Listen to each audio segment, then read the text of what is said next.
Bonjour à tous et bienvenue sur la chaîne de l'église ADCC. Comme certains d'entre vous ont pu le remarquer, nous avons changé d'horaire. Retrouvez-nous donc tous les dimanches à partir de 16h, heure de Paris. Vous pouvez continuer à nous soutenir en cliquant sur le lien qui se situe en barre d'infos, égliseadcc.fr. Vous participerez ainsi à la merveilleuse œuvre que le Seigneur est en train de réaliser jour après jour.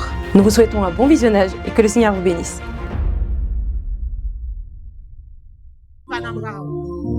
Seigneur, nous nous remercions pour présence.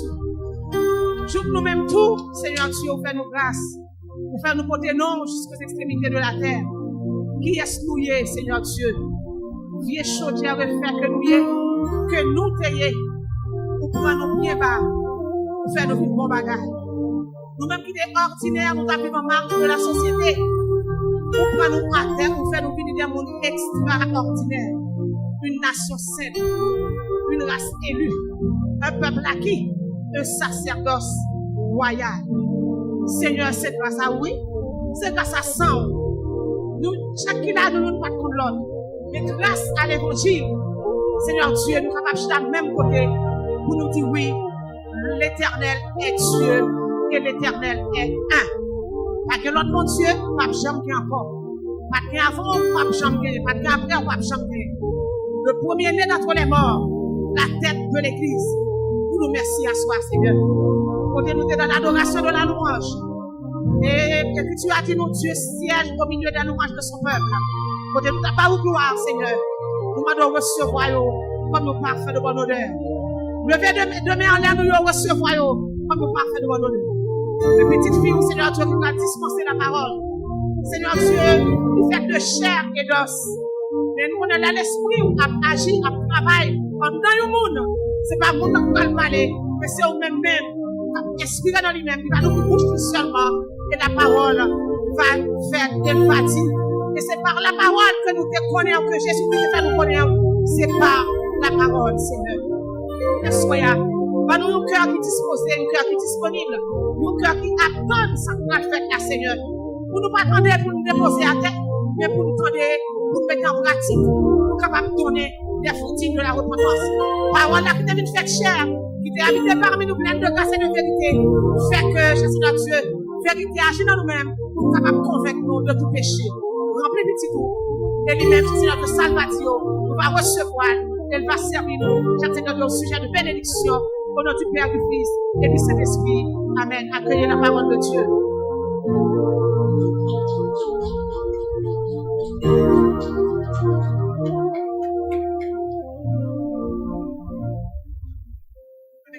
Le pasteur Cindy pour la gloire de Dieu. Amen. Disons ensemble, Alléluia. Alléluia. Vive le sang de Jésus. Vive le sang de Jésus. Vive le sang de Jésus. Béni soit l'Éternel. Que le Seigneur vous bénisse. Comme d'habitude, c'est une grâce pour moi de pouvoir me présenter devant vous cet après-midi, de pouvoir partager avec vous la parole. J'autorise les gens à pouvoir se déplacer. Merci beaucoup pour votre service. Que le Seigneur vous bénisse pour ça. Je salue chacun d'entre vous qui est présent cet après-midi, qui avait pris le temps de prendre le temps pour le Seigneur. Je salue aussi les chantres, les musiciens, les techniciens, l'équipe, le staff de l'accueil, notre pastoresse Maryse, nos diacres et évangélistes. Que le Seigneur bénisse chacun d'entre vous. Cet après-midi, le Seigneur me donne de partager avec vous quelques mots pour les personnes qui sont assidues, c'est-à-dire qui sont réguliers dans l'écoute de la parole de Dieu et notamment qui ont pu suivre les lives depuis quelques mois et même qui sont présents depuis au moins le mois de janvier. Vous savez que le Seigneur m'a mis à cœur d'entamer avec vous une série de prédications qui suit en fait la chronologie de la parole de la Bible. Et donc, j'avais commencé avec vous dans Genèse et plus particulièrement dans l'histoire d'Adam et Ève. Aujourd'hui, au fur et à mesure des mois que le Seigneur m'a donné depuis le mois de janvier, aujourd'hui au mois de septembre, ça fait 9 mois que je suis cette règle, cette consigne. Il est temps pour nous d'aborder une partie de l'histoire d'Abraham. J'ai commencé à prêcher dans l'histoire d'Abraham depuis déjà quelques semaines. Et aujourd'hui, on va voir ensemble comment est-ce qu'il en est venu à se séparer de Lot. Lot qui était son neveu, donc le fils de son frère. Pour juste un rappel un petit peu du contexte, Abraham a reçu du Seigneur, qui autrefois était un Dieu étranger pour lui, ce n'était pas son Dieu, l'ordre de partir, de quitter son pays, de quitter sa famille, de quitter sa patrie, de quitter tout ce qu'il connaissait, de prendre sa femme et ses biens et de se diriger vers l'endroit qui lui donnait la vie. Et il se trouve que Abraham, à ce moment-là, il est parti effectivement avec sa femme, ses serviteurs, ses servantes, ses biens, ses troupeaux, ses bœufs, ses ânes, tout ce qu'il avait. Mais il a aussi été accompagné de son neveu, Lot. Et aujourd'hui, on va voir comment est-ce que Lot s'est séparé d'Abraham. Et dans cette histoire, il y a une leçon pour nous aujourd'hui qui me donne le titre de mon message qui s'appelle « Accepte d'avancer ». Si je pouvais le traduire en créole, je vous dirais il faut accepter avancer, accepter aller de l'avant. Il faut accepter le changement. D'accord? Parce que les personnes qui nous ont précédés et qui ont servi le Seigneur et dont l'histoire est retranscrite dans la Bible, à un certain moment aussi, ils ont dû accepter le changement de leur vie. Et cet après-midi, je crois que le Seigneur nous appelle vraiment à accepter d'avancer. Pourquoi accepter? Parce que parfois, le Seigneur veut changer les choses de notre vie, mais nous, on ne veut pas. Ok? Tout le monde n'aime pas le changement. C'est pas tout le monde qui aime le changement. Parce que changement qu'on menait parfois en série de difficultés. Parfois, on ne vient pas à l'aise avec changement, avec genre situation à évoluer. Pourtant, le Seigneur nous demande d'accepter le changement lorsque c'est lui qui est à la tête de ce changement. Aujourd'hui, on va voir comment le Seigneur nous appelle à accepter d'avancer. Ce qui est un petit peu particulier, c'est que, aussi pour les personnes qui nous suivent en live depuis un moment, et qui ont pu remarquer que nous avons changé de background, donc d'arrière-plan entre-temps, le Seigneur avance beaucoup avec l'Église. Et il se trouve qu'aujourd'hui, j'arrive dans cette prédication où Abraham se sépare de Lot. Alors, je sais que parfois, on se dit, le pasteur, quand il prêche sur un sujet, quand on est en plein dans la situation, on se dit, c'est peut-être c'est qu'on a, ou il est peut-être au courant de quelque chose. Non. Pour les personnes qui sont témoins et qui sont régulières dans mes prédications, vous savez qu'on a pris petit à petit l'histoire d'Abraham. Aujourd'hui, il est temps pour nous de voir cette histoire et cette partie où il se sépare de Lot. Parce que le Seigneur nous appelle à accepter d'avancer. Et parfois, on avance en Christ. Lorsqu'on avance, on doit abandonner derrière nous certaines choses. Et parfois, ces choses, ce sont aussi des personnes physiques. Combien d'entre vous présents cet après-midi avez dû, non pas abandonner votre famille, mais renoncer à des traditions de votre famille pour suivre Jésus? Il y en a beaucoup. Il y en a beaucoup d'entre vous qui avez été élevés dans des croyances, dans des pratiques qu'aujourd'hui vous ne faites plus parce que vous avez accepté de suivre Jésus.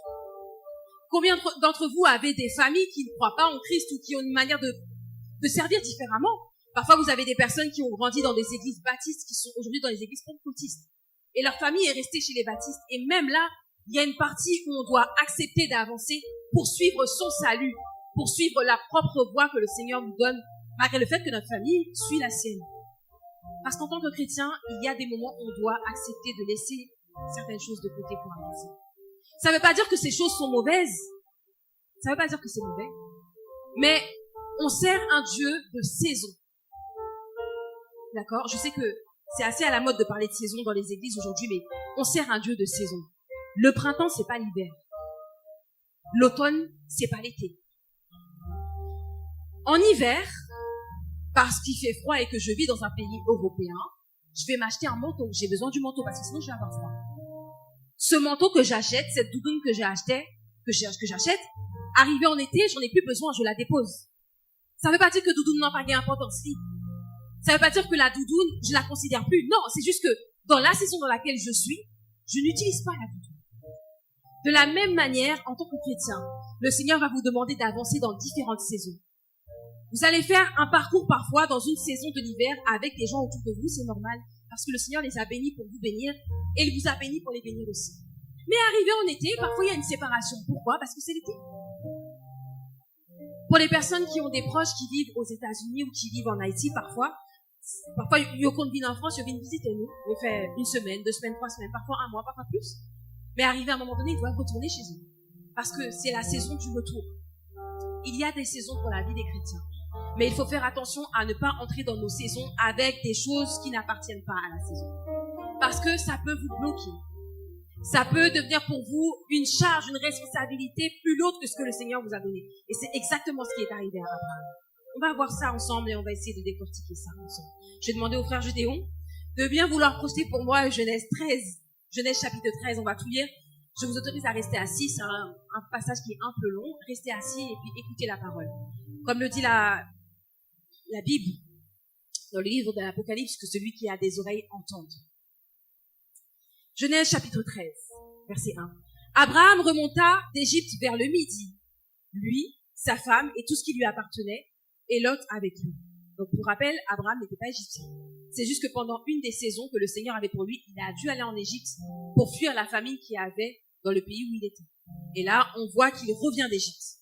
Abraham était très riche en troupeaux, en argent et en or. Il dirigea ses marches du midi jusqu'à Béthel, jusqu'au lieu où était sa tente au commencement. Entre Béthel et Haï, au lieu où était l'autel qu'il avait fait précédemment. Et là, Abraham invoqua le nom de l'Éternel. Lot, qui voyageait avec Abraham, avait aussi des brebis, des bœufs et des tentes. Et la contrée était insuffisante pour qu'ils demeurassent ensemble, car leurs biens étaient si considérables qu'ils ne pouvaient demeurer ensemble. Il y eut querelle entre les bergers des troupeaux d'Abraham et les bergers du troupeau de Lot. Ça veut dire que le Seigneur a béni Abraham, il a béni Lot. D'accord? Donc, même si Lot n'était pas prévu dans les plans de Dieu pour voyager avec Abraham, le fait qu'Abraham était béni, il a béni aussi Lot. Donc, pendant qu'Abraham était là où il était, bon Dieu baille Abraham toutes sortes de richesses, toutes sortes de biens, et non seulement il les a donnés à Abraham, mais il les a aussi donnés à Lot, parce que Lot était resté accroché à Abraham. Vous savez, il y a une grâce dans votre vie, il y a une bénédiction. Si vous êtes vraiment, vous réclamez vraiment de Christ, si vraiment vous servez le Seigneur, il y a une bénédiction dans votre vie. Et toutes les personnes qui vous connaissent, que ce soit votre famille, vos amis, même vos collègues, à cause de vous-même, yoka goûter, yoka jouer nos petits bouts dans grâce là qui sourit. Mais ça, c'est une vérité. Sauf que, ou pas John Cowell, ou pas well. Il faut le croire pour le voir. Vous êtes bénis pour ce que vous êtes, c'est-à-dire enfant de Dieu. Et parce que vous êtes enfant de Dieu, les personnes qui vous connaissent peuvent goûter de la grâce que Dieu vous donne. C'est exactement ce qui est arrivé à l'autre. Un petit mot, c'était pas prévu dans ma prédication, mais je sens le Saint-Esprit qui me pousse. Un mot pour toutes les personnes qui servent le Seigneur, mais dont les familles ne servent pas le Seigneur.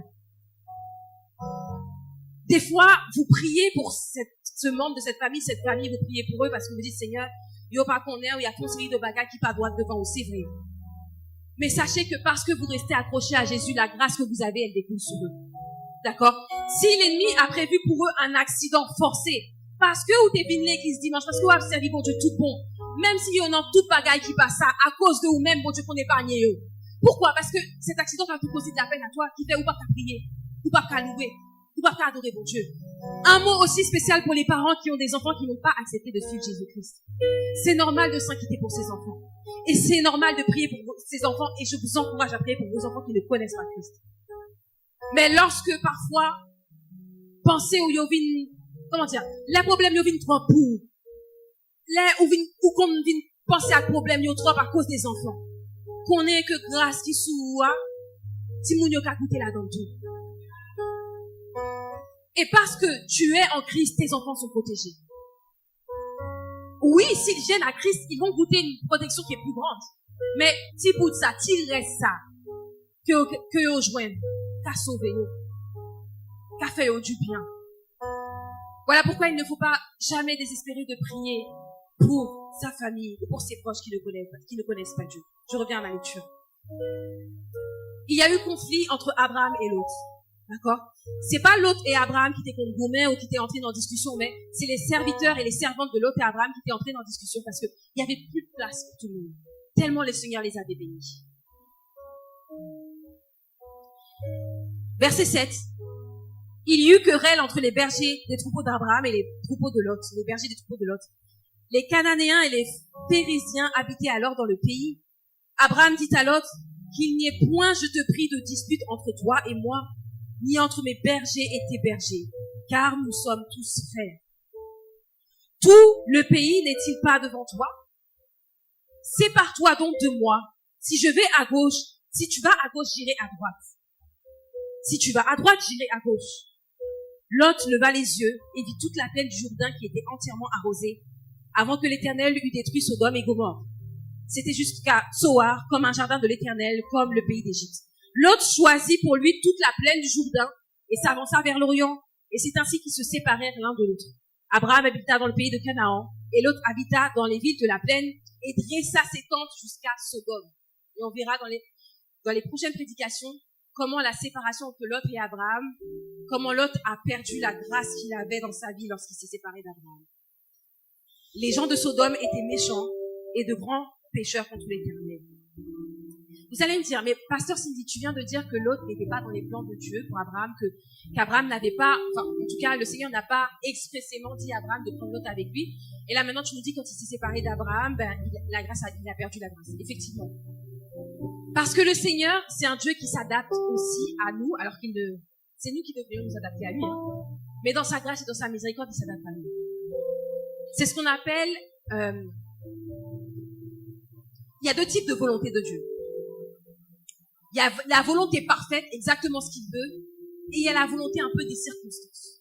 Et la volonté des circonstances, c'est ce qui se passe en fait lorsque ce que nous faisons entre en compte. Je reprêcherai dessus une autre fois pour vous perdre. Mais là, Abraham a dû accepter d'avancer sans Lot. Ok? Sur base de ce qu'on a vu ensemble, de ce qu'on a lu ensemble, on peut retirer 3 points. S'il y a 3 choses que vous pouvez retenir de cette histoire, ce sont celles-ci. Premièrement, pour accepter d'avancer, tu dois accepter de voir la vérité en face. C'est-à-dire que, papa, il t'a tout menti. Parfois, ouais, situation yo viré, Jean yo viré. Papa, il t'a tout menti. Il faut être capable de voir la réalité en face et la réalité des choses. Abraham et l'autre ont vu la réalité des choses. C'était quoi? De pas vivre ensemble encore. Parce qu'il y avait des places. Parce qu'il y avait des querelles. Parce qu'il y avait des disputes. Pourtant, Abraham était attaché à Lot et Lot aussi était attaché à Abraham. Mais ils sont arrivés à un point où c'était plus possible d'avancer ensemble. Et c'est ce qui me fait penser à moi dans mon fort intérieur que Lot n'était pas dans les plans de Dieu pour Abraham, parce que si Lot était dans les plans de Dieu pour Abraham, je pense que l'Éternel aurait pourvu et qu'il aurait donné une place supplémentaire à Lot pour qu'il puisse éparpiller ses biens et qu'il puisse rester avec Abraham. Mais il y a eu séparation. Et Abraham et Lot se sont regardés droit dans les yeux et se sont dit, c'est plus possible, il faut trouver une solution. En plus de fois, prendre seul. Bon Dieu, besoin de faire un changement dans la vie, mais c'est vous-même qui a tout menti. Je suis vraiment désolée d'en arriver là, mais je vais en arriver là et je vais le dire. Et si je le dis pas, de toute façon, le Seigneur suscitera quelqu'un d'autre pour le dire. Parfois, en tant que femme ou en tant qu'homme, on va se retrouver dans une situation, dans une relation avec quelqu'un. Vous êtes dans la relation, vous êtes, malgré tout, les choses ne se sont pas bien passées, et vous êtes ensemble dans ce qu'on appelle le concubinage. Les Haïtiens, ils appellent ça placer avec quelqu'un. Parfois, on peut me placer à contenant, ou qu'on est que situation n'a pas bon devant mon Dieu, et situation n'a pas bon pour nous aussi. Et en plus de ça, moun nan qui en face, soit moun qui est en relation avec eux, n'a fait aucun effort, c'est-à-dire que, il va t'en parler de mariage. Tu as fait tout ce que tu pouvais. Tu as prié, tu as jeûné, tu as attendu. Il y a 2 situations il y a 2 solutions dans ces cas-là.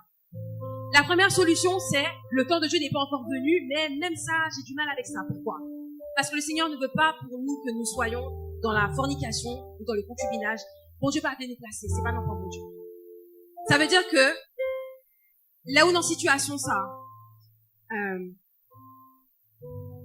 même si vous pas qu'un code, parce que je sais que c'est important et c'est aussi à la mode et c'est aussi un souhait qu'on a de faire des mariages qui sont beaux, des mariages grandioses. Mais ça veut dire que même si vous pas qu'un code, même si vous pas qu'un 5 codes, bon Dieu, bon capacité, nous non là ou même ou là, nous gagnons 2 témoins, parce qu'en France il suffit de 2 témoins. On en prend 4, mais en fait il en suffit de 2. Vous allez à la mairie, vous demandez une date, en 1 mois vous pouvez avoir une date et vous pouvez vous marier. Donc ça ne dépend même pas des circonstances, de l'argent ou de quoi que ce soit. Il y a une possibilité de pouvoir sortir de cette situation en France aujourd'hui dans laquelle on est. Allez, j'ai même pas besoin de parler pour Haïti. Je suis certaine qu'en Haïti, vous trouvez un pasteur, en 1 semaine, il peut vous marier, clairement, pour sortir de cette situation. Donc il y a 2 solutions. c'est soit la personne n'était pas décidée, elle se décide pour vous marier, soit nous n'avons pas destiné pour nous et nous pas d'argent marié parce que c'est pas écrit et parce que la personne ne le veut pas. Et je sais qu'il y a beaucoup de femmes, plus souvent des femmes que des hommes qui se retrouvent dans cette situation-là. C'est-à-dire que ou bah tête ou menti, ou qu'on est ça pas abouti à rien du tout. Ou qu'on est que pas qu'à genre de vrais projets avec nous. Non mais ou là parce qu'il y a les sentiments, parce qu'il y a l'habitude aussi. Quand on est habitué à vivre avec quelqu'un, c'est difficile du jour au lendemain de dire c'est fini. Parce que nous pas bêtes, nous c'est l'homme, nous avons sentiments. C'est pas facile et le Seigneur le sait. Mais ce sont des situations dans lesquelles souvent, nous, bah, tête nous mentir, on se ment à nous-mêmes. Et je suis rentrée dans ce qui est du concubinage, de la cohabitation sans mariage, mais j'ai même pas besoin d'aller là.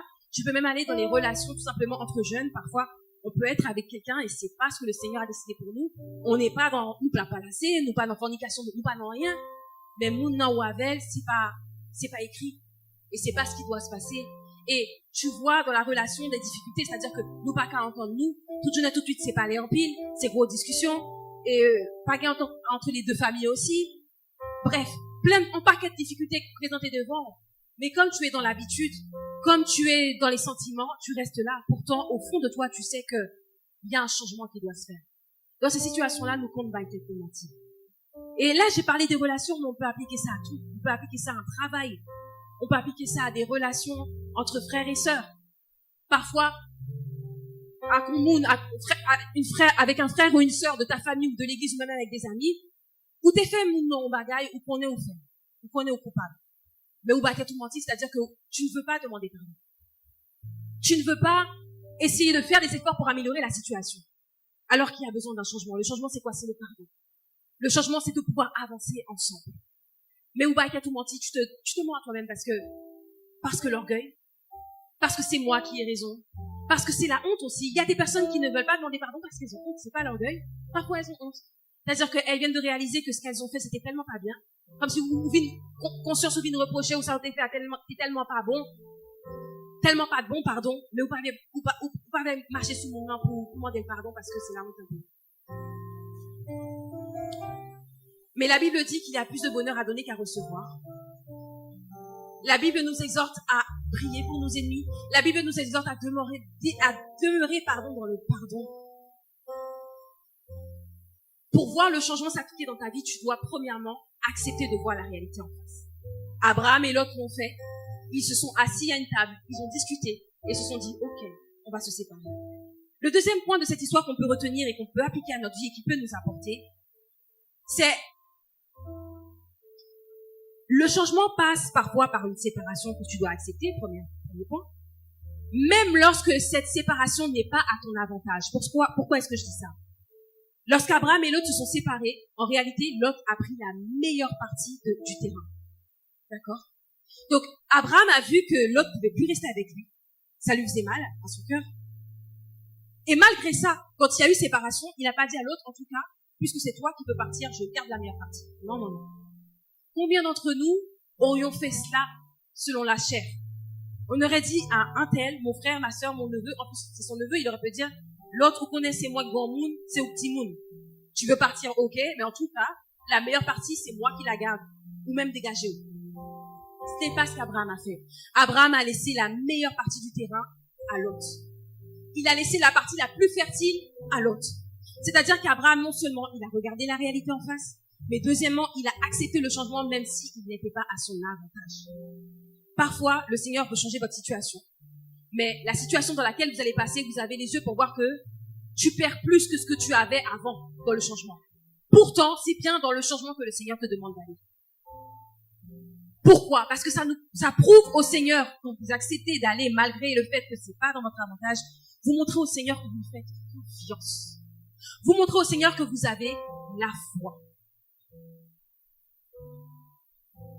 Et oui, pour laisser le changement venir dans notre vie, il faut aussi avoir la foi.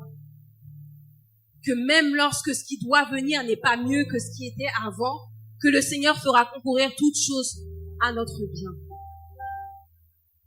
Moi, je vais prendre l'exemple de l'Église.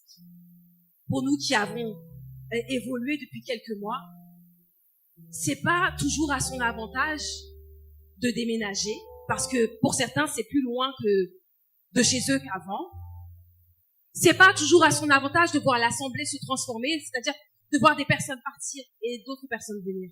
Parce que quand on est avec des gens, on est habitué à eux, on les aime, on est habitué à les voir, on est habitué à entendre leur voix, on est habitué à marcher avec eux. Ça fait jamais plaisir, en fait.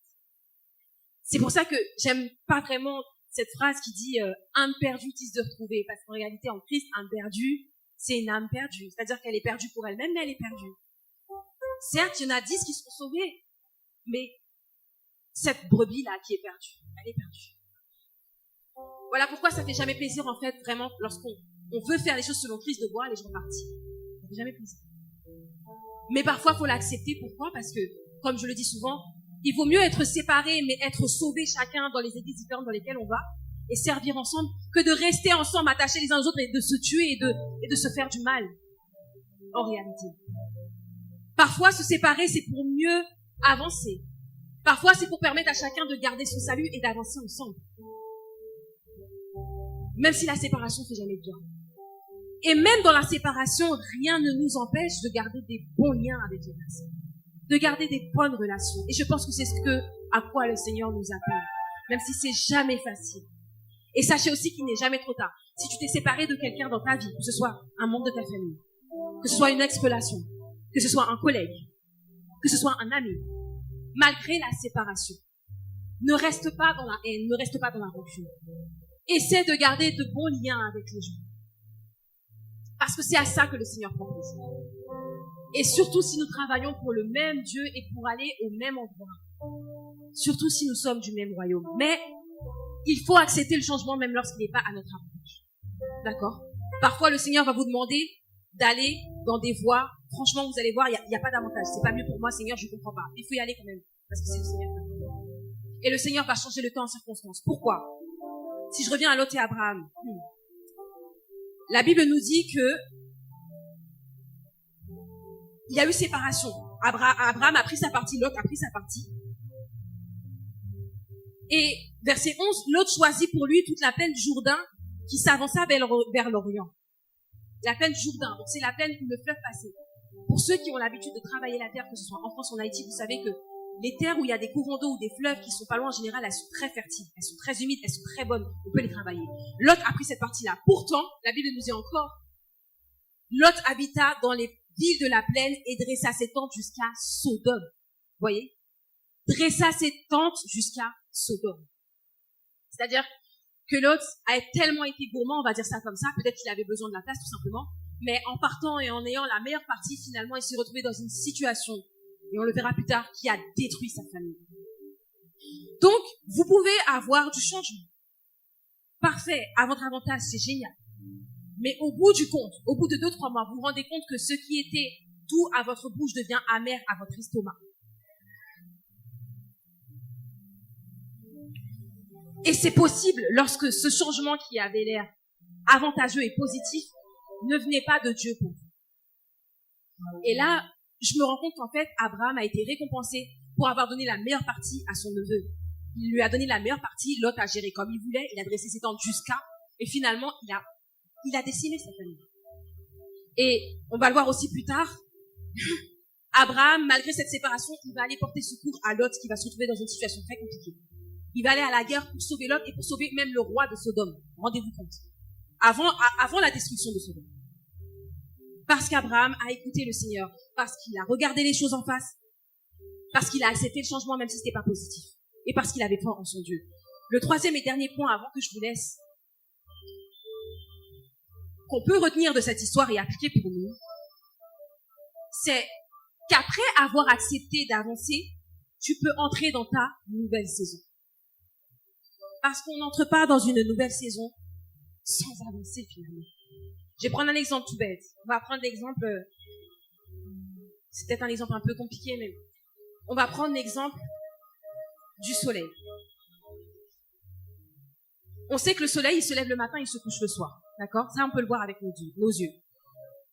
Ce que les scientifiques nous disent, c'est que non seulement le soleil, il bouge comme ça du matin au soir, mais en réalité, même la Terre, elle tourne autour du soleil. Ok? En fonction de où elle se trouve dans le soleil, les saisons aussi, elles vont changer. C'est-à-dire, en fonction de où elle va se placer, les saisons vont changer.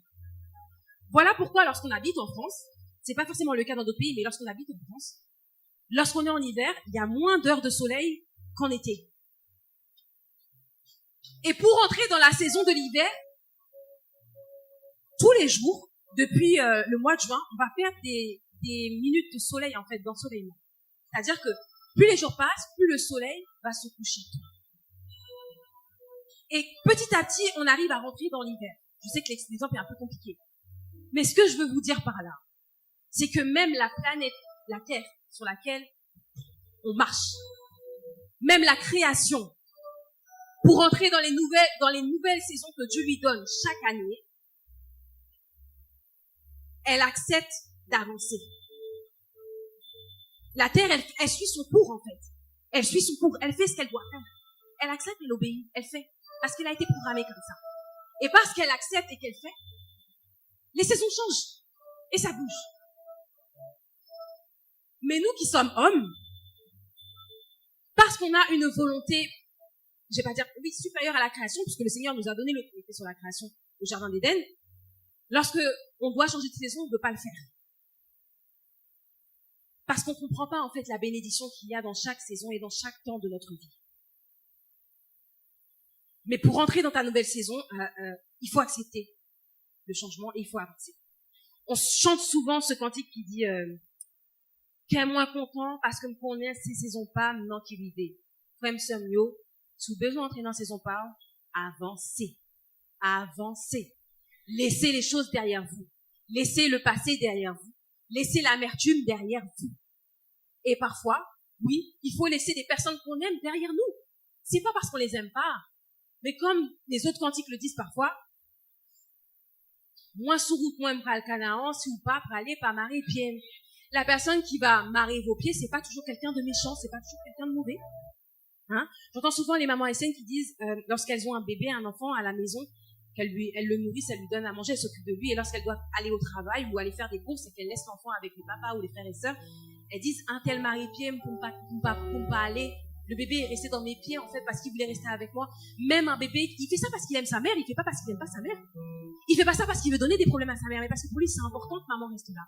Pourtant, maman doit aller travailler pour gagner de l'argent. Papa doit partir pour gagner de l'argent pour qu'on puisse avoir un toit au-dessus de nos têtes et à manger dans notre assiette.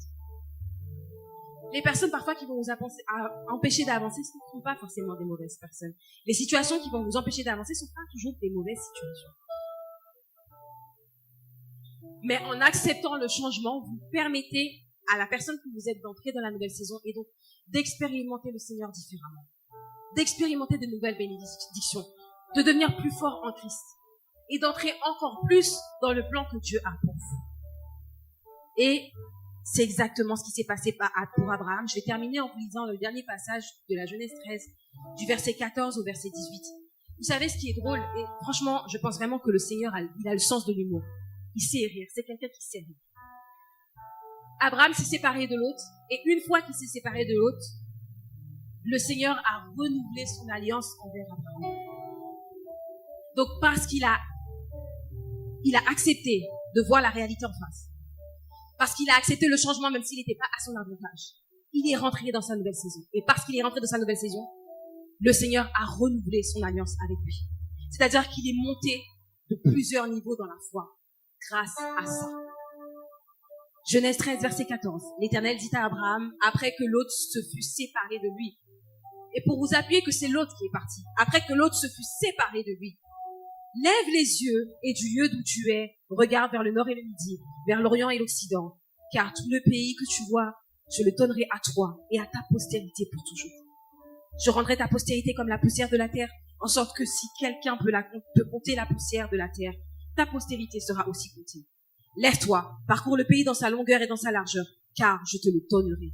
Abraham leva ses tentes et vint habiter parmi les chaînes de Mamré qui sont près d'Hébron et bâtit là un autel pour l'Éternel. Je sais que, pour me répéter, entrer dans une nouvelle saison, c'est pas facile. Ça fait peur. Le changement, c'est pas toujours agréable.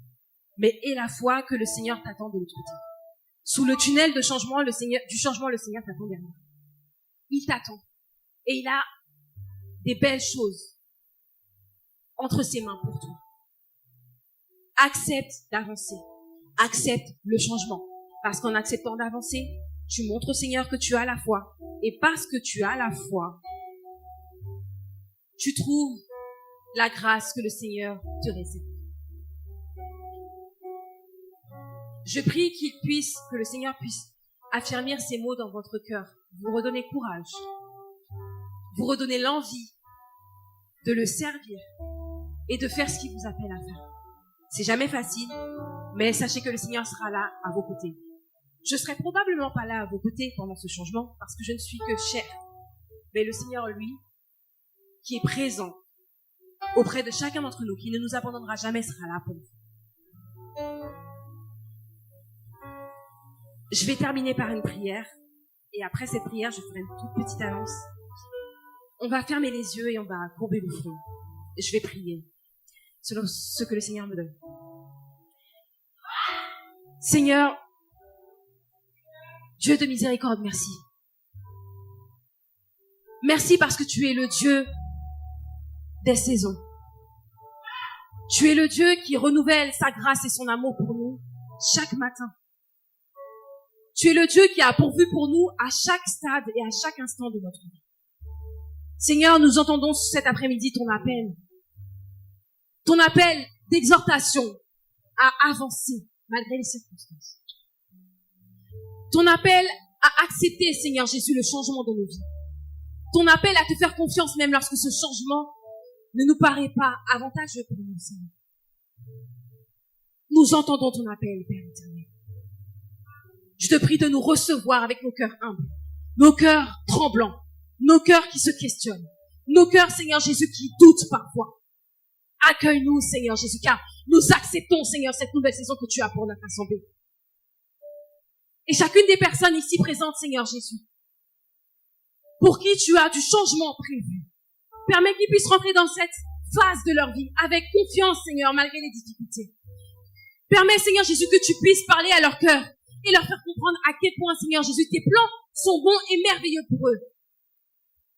Et à quel point, Seigneur, ils ne regretteront pas cette décision d'avancer envers et contre tout. Je te prie aussi, Seigneur Jésus, pour les personnes qui ne sont pas présentes auprès de nous cet après-midi, pour toutes les raisons possibles, que ce soit des impossibilités physiques, des impossibilités spirituelles ou tout simplement une volonté de faire un autre chemin. Fais-leur savoir que tu seras avec eux malgré tout, Seigneur. Fais-leur savoir, Seigneur Jésus, que nous avons de l'amour pour eux et que nous voulons avoir toujours plus d'amour pour eux.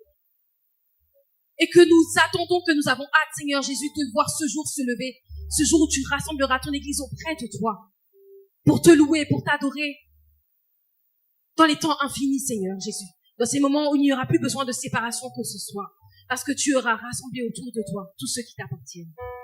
Seigneur, donne le courage, une fois de plus, à ces cœurs tremblants, qui doutent de ce que tu as en magasin pour eux, Seigneur. Affermis leur cœur, affermis leur foi et affermis l'ouvrage de leurs mains, afin qu'ils puissent un peu plus chaque jour, Seigneur, avancer avec toi, de gloire en gloire, de victoire en victoire. Que le Seigneur vous bénisse. Bonjour à tous et bienvenue sur la chaîne de l'église ADCC. Comme certains d'entre vous ont pu le remarquer, nous avons changé d'horaire. Retrouvez-nous donc tous les dimanches à partir de 16h, heure de Paris. Vous pouvez continuer à nous soutenir en cliquant sur le lien qui se situe en barre d'infos, égliseadcc.fr. Vous participerez ainsi à la merveilleuse œuvre que le Seigneur est en train de réaliser jour après jour. Nous vous souhaitons un bon visionnage et que le Seigneur vous bénisse.